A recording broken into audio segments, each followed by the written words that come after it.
Radhe Radhe friends, इस video में हम सुनेंगे शटतला एकादशी व्रत कथा। एक समय दालभ्य ऋषि ने पुलस्त ऋषि से पूछा कि हे महाराज, पृथ्वी लोक में मनुष्य ब्रह्म हत्या आदि महान पाप करते हैं, पराये धन की चोरी तथा दूसरे की उन्नति देखकर ईर्ष्या करते हैं, साथ ही अनेक प्रकार के व्यसनों में फंसे रहते हैं, फिर भी उनको नरक प्राप्त नहीं होता। इसका क्या कारण है? वे ना जाने कौन सा दान पुण्य करते हैं जिससे उनके पाप नष्ट हो जाते हैं। यह सब कृपा करके आप कहिए। पुलस्त मुनि कहने लगे कि हे महाभाग, आपने मुझसे अत्यंत गंभीर प्रश्न पूछा है। इससे संसार के जीवों का अत्यंत भला होगा। इस भेद को ब्रह्मा, विष्णु, रुद्र तथा इंद्र आदि भी नहीं जानते, परंतु मैं आपको यह गुप्त तत्व अवश्य बताऊंगा। उन्होंने कहा कि माघ मास लगते ही मनुष्य को स्नान आदि करके शुद्ध रहना चाहिए। इंद्रियों को वश में कर काम, क्रोध, लोभ, मोह, अहंकार, ईर्ष्या तथा द्वेष आदि का त्याग कर भगवान का स्मरण करना चाहिए। पुष्य नक्षत्र में गोबर, कपास, तिल मिलाकर उनके कंडे बनाना चाहिए। उन कंडों से 108 बार हवन करना चाहिए। उस दिन मूल नक्षत्र हो और एकादशी तिथि हो तो अच्छे पुण्य देने वाले नियमों को ग्रहण करें। स्नान आदि नित्य क्रिया से निवृत्त होकर सब देवताओं के देव श्री भगवान का पूजन करें और एकादशी व्रत धारण करें। रात्रि को जागरण करना चाहिए।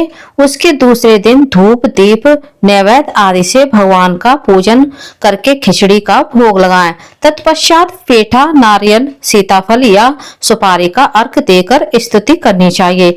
हे भगवान, आप तीनों को शरण देने वाले हैं, इस संसार सागर में फंसे हुओं को उद्धार करने वाले हैं।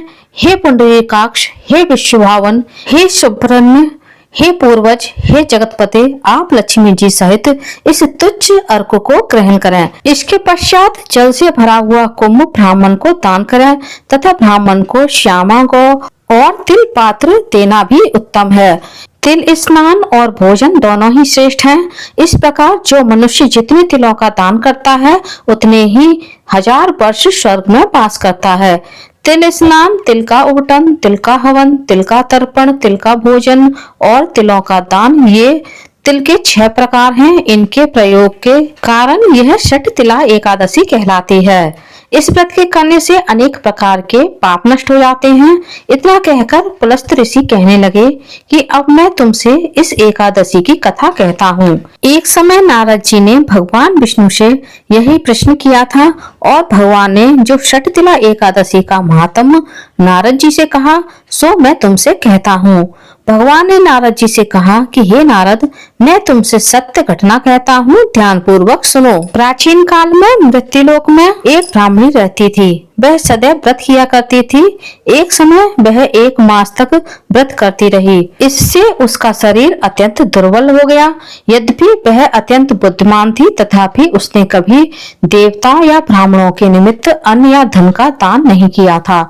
इससे मैंने सोचा कि ब्राह्मणी ने व्रत आदि से अपना शरीर शुद्ध कर लिया है, अब इसे विष्णु लोक तो मिल ही जाएगा, परंतु इसने कभी अन्न का दान नहीं किया, इससे इसकी तृप्ति होना कठिन है। भगवान ने आगे कहा, ऐसा सोचकर मैं भिखारी के वेश में मृत्यु लोक में उस ब्राह्मणी के पास गया और उससे भिक्षा मांगी। वह ब्राह्मणी बोली, महाराज किस लिए आए हो? मैंने कहा मुझे भिक्षा चाहिए। इस पर उसने एक मिट्टी का डेला मेरे भिक्षा पात्र में डाल दिया। मैं उसे लेकर स्वर्ग में लौट आया। कुछ समय बाद ब्राह्मणी भी शरीर त्याग कर स्वर्ग में आ गई। उस ब्राह्मणी को मिट्टी का दान करने से स्वर्ग में सुंदर महल मिला, परंतु उसने अपने घर को अन्न आदि सब सामग्रियों से शून्य पाया। घबराकर वह मेरे पास आई और कहने लगी कि भगवान, मैंने अनेक व्रत आदि से आपकी पूजा की, परंतु फिर भी मेरा घर अन्न आदि सब वस्तुओं से शून्य है। इसका क्या कारण है? इस पर मैंने कहा, पहले तुम अपने घर जाओ, देव स्त्रियां आएंगी तुम्हें देखने के लिए। पहले उनसे शटतिला एकादशी का पुण्य और विधि सुन लो, तब द्वार खोलना। मेरे ऐसे वचन सुनकर वह अपने घर गई। जब देव स्त्रियां आई और द्वार खोलने को कहा तो ब्राह्मणी बोली, आप मुझे देखने आई हैं तो शटतिला एकादशी का महात्म्य मुझसे कहो। उनमें से एक देव स्त्री कहने लगी कि मैं कहती हूँ। जब ब्राह्मणी ने शटतिला एकादशी का महात्म्य सुना तब द्वार खोल दिया।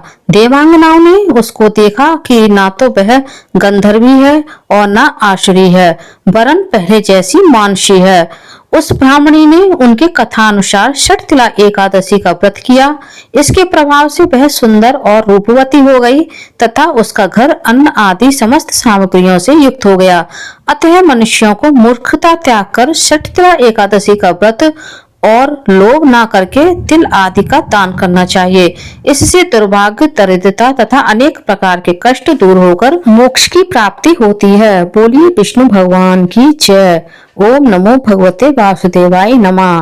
फ्रेंड्स, आप लोगों को मेरा ये वीडियो कैसा लगा कमेंट्स करके जरूर बताइएगा। और यदि आप मेरे चैनल पर पहली बार आए हैं तो प्लीज चैनल को सब्सक्राइब कर लीजिए। वीडियो को ज्यादा से ज्यादा लाइक कीजिए, शेयर कीजिए, साथ ही बेल आइकन को प्रेस कर दीजिए ताकि हमारे आने वाली सारी लेटेस्ट वीडियो की नोटिफिकेशन आप लोगों को टाइम से मिल सके। कमेंट्स बॉक्स में विष्णु भगवान की जय अवश्य लिखिएगा। धन्यवाद फ्रेंड्स।